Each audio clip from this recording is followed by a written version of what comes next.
everyone. We are the Dynamic Supplier Mutualistic Network Visualization Analysis Group. I'm Danielle. Kelly. I'm Emily. I'm Lily.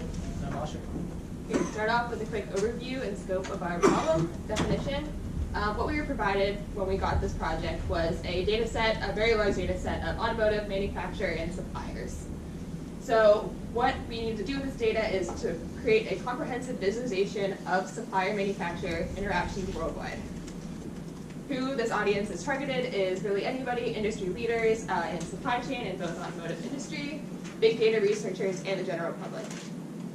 Why we're doing this is to provide insight into the effects of supplier-manufacturer interactions. And how we're going to do this is using Python to mine and visualize the provided data. So our objective statement is to create a dynamic visualization tool to simulate the resilience of a global supply chain network, allowing for the advancement of an education and data analytics and supply chain management. So generic models are really uncommon in supply chain management as well as network resilience. So we're going to look into these, this research as well as allowing for this research to happen and looking into the advancements of education and data analytics will provide more insights into future research. And so I'm going to hand off to Emily to talk more about backgrounds. So as Danny mentioned, the purpose of our project is to further analyze a supplier-manufacturer network. So the work that our sponsors have done, they've done research on the resemblance between an ecological network as well as a manufacturer-contractor-supplier network. So in an ecological network, species that have complementary traits benefit one another when they share the same resources or rewards, and they create a bipartite network. And that is very similar to a supplier-manufacturer network, where suppliers and manufacturers that share the same natural resources or other resources such as transportation networks benefit one another and create a stronger bipartite network. And a bipartite network looks like this, where you have two independent disjointed sets, and each value of one set has a link to at least one other value in the other set and vice versa. So as I mentioned, past work done by our sponsors, they validated putting an ecological model as the backbone of a supplier-manufacturer network. And they've also done a measure of supplier network resilience. And resilience is the ability of a network to undergo a disturbance and have that disturbance removed and go back to a steady state model. And they've created a MATLAB model that simulates the effect of node removals and other disturbances using quantitative data. And as I mentioned, they've done scenario analysis using this network throughput. So they input a disruption into the network, which causes some change in the model. And if the model or network is resilient, then it'll go back to steady state once the disruption ends. And if it does not, then it collapses. And I'll hand this off to Asher to talk about the data that we received. So here's kind of what our data looks like. Going down one by one, we have the manufacturer region, the manufacturer name, what car model the part is being supplied to, which year was supplied in, the supplier name. And the last one is the secondary part classification.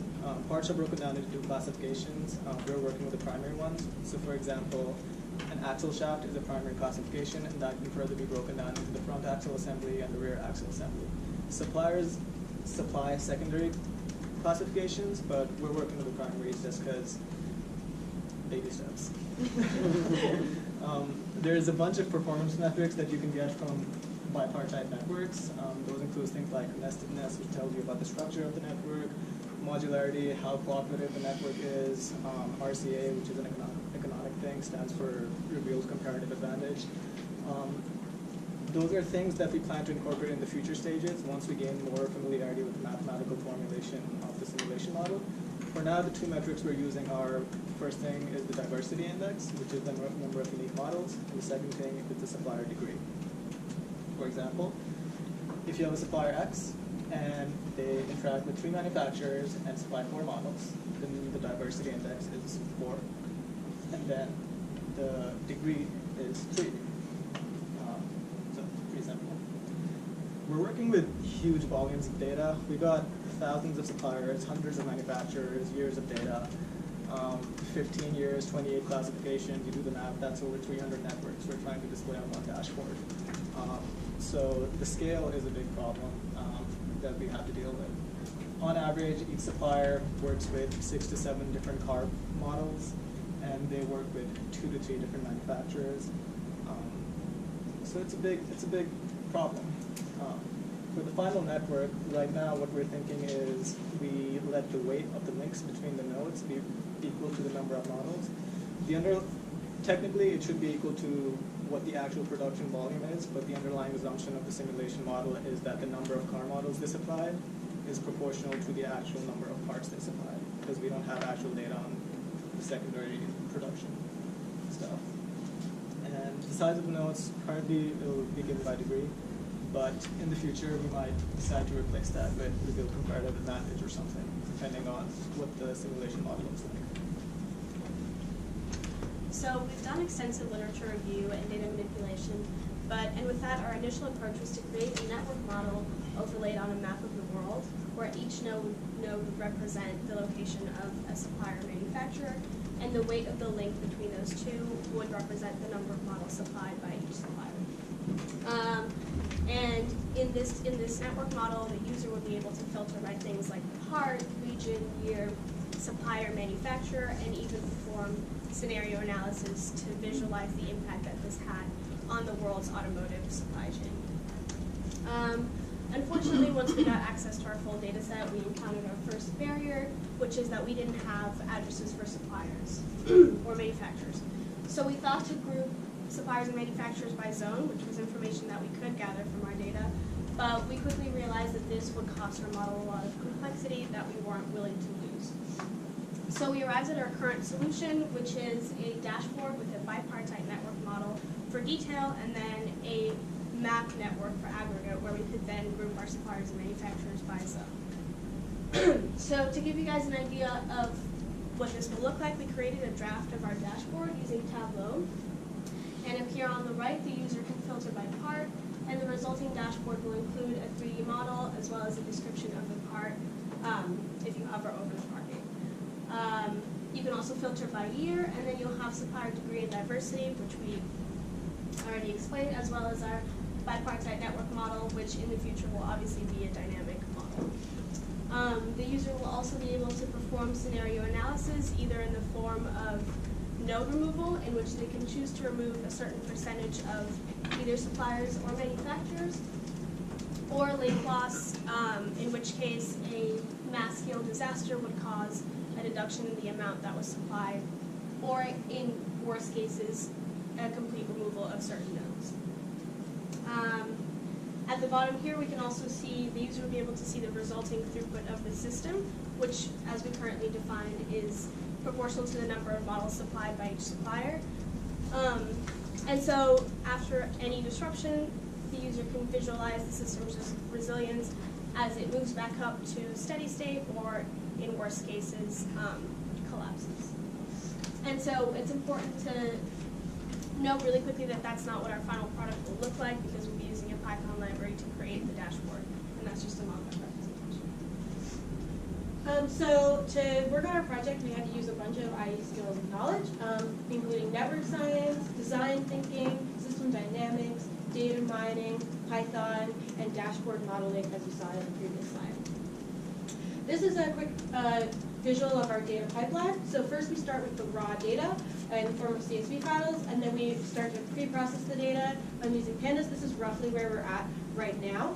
And then we're going to incorporate the MATLAB model that was done by our sponsors and previous researchers that we talked about earlier.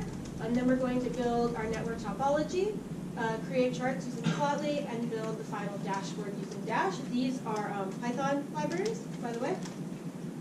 So the next steps in the future, in next semester, are to incorporate RCA, proximity, nestedness into our dashboard, like Ashi was talking about earlier, to learn the required libraries in Python that we talked about in the previous slide. Transfer the dashboard from Tableau to Python, because as Lily said, that visual is just a mock-up, doesn't fully use all of our data, and doesn't have all of the dynamic properties that we hope to have in our final model. And then we want to gain familiarity with the mathematical formulation of the simulation model that's already been created, so that we fully understand it and can properly incorporate it into our visualization to show all of its features. Our vision for this project is to create an interactive dashboard that visualizes the bipartite network, similar to what Lily showed earlier.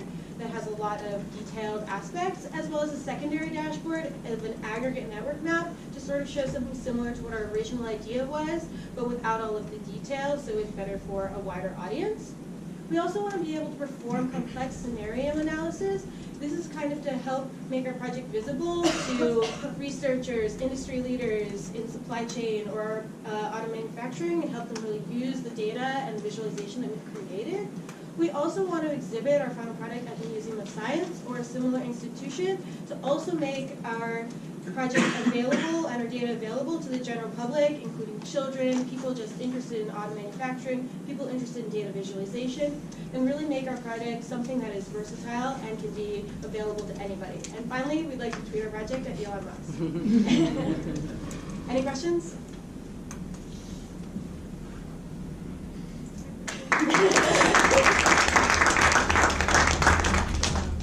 I think it was a very good presentation. I had a little bit of trouble at the beginning to understand like the use of the tool. As the presentation went by, I got a better understanding, and now I know. But it would be helpful to have an example maybe at the beginning of an issue or a problem that your tool would be able to help solve. And that way, you're in that right mindset through the presentation, just a suggestion. Are you planning on only using the current data set, or like if you get new data, can people like add parts and stuff to the, is that like part of your project, or is that not? So we, basically, the data is really clean. They bought it, and they can get new months of data as frequently as they want. So you can build it off the current data, and